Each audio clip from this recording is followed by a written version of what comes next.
I hope you're all strapped in and ready to go, because we're about to go in on the situation harder than Chris Brown smacked his wife. Of course, the situation I'm talking about is how Pyrocynical was accused of doing some bad boy stuff on Discord. Man, even after all these years, the man responsible for MLG Teletubbies just cannot catch a break. This time around, it's not Keemstar going ham on Pyro and his reputation. It's actually an individual who goes by the name of Ivory. And on Twitter, Ivory accused Pyrocynical of grooming him, or her, or whatever other gender they may identify as, I really wouldn't know. But yeah, Ivory accused Pyrocynical of grooming them on Discord while they were 15 years old. And at the time, Pyrocynical was 19. This supposedly took place in 2016 as well. The two of them engaged in sexual conversation on Discord in the private DMs, and according to Ivory, it got freaky. Real freaky. Apparently, Pyro would often send pictures of furries having sex, as well as... God, I really don't even want to say it, but... He would apparently send pictures of vor.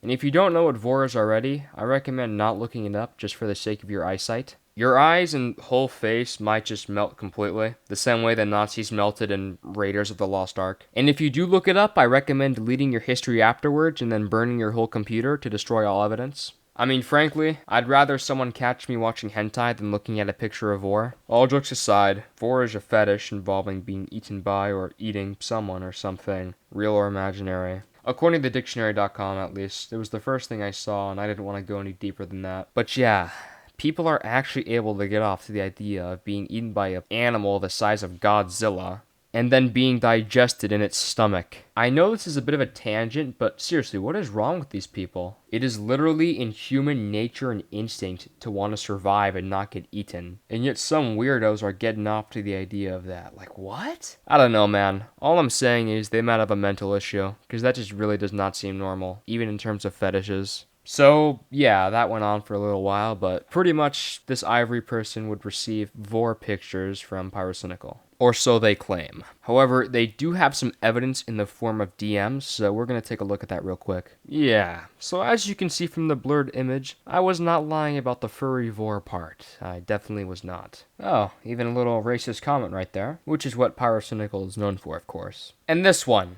Oh man, I mean, what do I even say about this one? Rubbing you against my huge, sweaty moobs? What? Man, what the hell am I doing with my time, dude? But yeah, this screenshotted Discord conversation goes on for a while, with questionable messages, as I just read. So we're not going to look at the whole thing, because that would take too long. However, I do want to show this message, supposedly from Pyro. A message that seems to have been sent in 2018.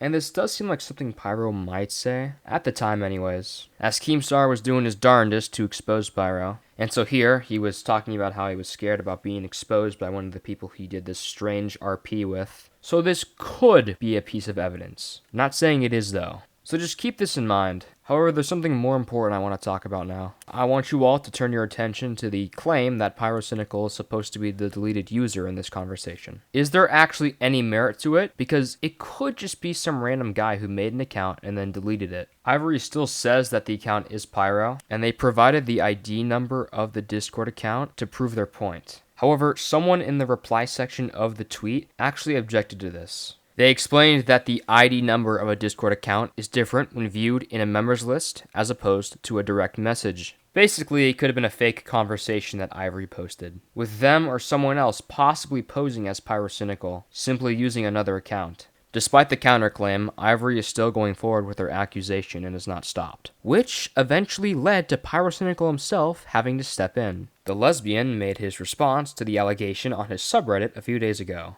In this Reddit post of his, he outlines his side of the story. Right off the bat, Pyro claims that he is completely innocent, a claim which I agree with, as I think you should believe someone is completely innocent until proven otherwise, you know? Fair court trial and all, but then again, this is on Twitter, which is the complete opposite of fair. Or civil, for that matter. Pyro admits that he did, in fact, take place in distasteful conversations, as he puts it. However, he states that he never, at any point, tried to groom anybody. He goes on to say that Ivory was comfortable with the conversation and that both parties gave consent to talk in such a manner. But, as we can see here, Ivory never actually revealed their age to Pyro. Pyro even says that Ivory never included their age until they were 16. When Ivory became 16, they put their age in their Twitter bio. However, Pyro would not have been able to know this at the time, mainly because he was suspended on Twitter when Ivory revealed their age. Pyro even has testimonies from other roleplayers who interacted with Ivory, and these roleplayers say that Ivory would lie about their age to get into their groups. So from this, it seems like it would have been impossible for Pyro to ever know how old Ivory was at the time.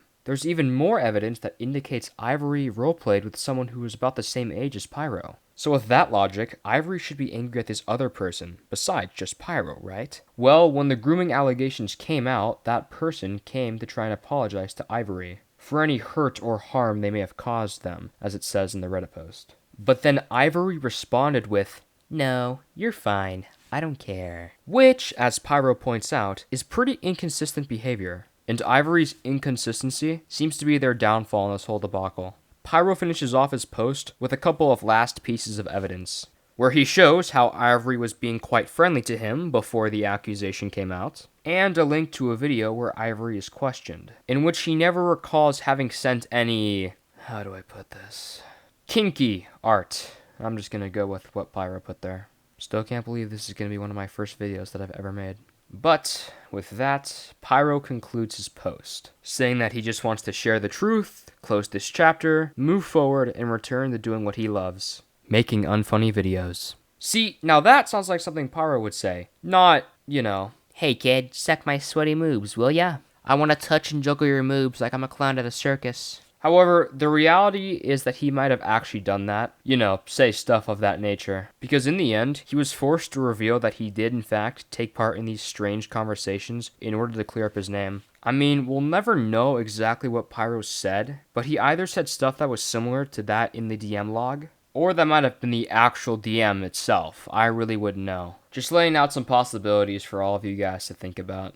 And I'll go on record to say that if this was an actual court trial and I was a judge, I would say that Pyrocynical wins and is innocent mainly because of how much evidence he has against Ivory. Meanwhile, Ivory provides little evidence and is very, very inconsistent. At the end of the day, though, I'm not here to think for you. You can come up with your own conclusion. I'm just saying Pyrocynical seems to be the one that's telling the truth here. No matter the case, people should not go ahead and manhunt Ivory and Pyrocynical. Ivory really should have made this a private matter, but because they didn't, this whole situation ensued, where people are mainly threatening Ivory only, not really Pyrocynical. On Twitter, people are tweeting at Ivory, saying things like, "Commit suicide, I hate you so much, I freaking hate you," and other wonderful things like that. I don't think anyone really deserves that much of a barrage of hate messages. Unless, of course, they looked up to, I don't know, Hitler, something crazy like that. But that's most definitely not the case in this scenario. So hopefully Ivory will be left alone. Because in my personal opinion, I see Ivory as someone who simply wanted to get a platform for themselves and get recognition based on fake claims and fake allegations. We've all seen stuff like this before, and I'd wager that this is what's happening.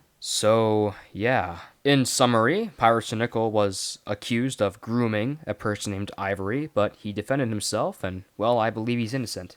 And that's pretty much about it. Go ahead and follow all my socials in the description if you want to. But other than that, I'll see you all in the next one. Peace.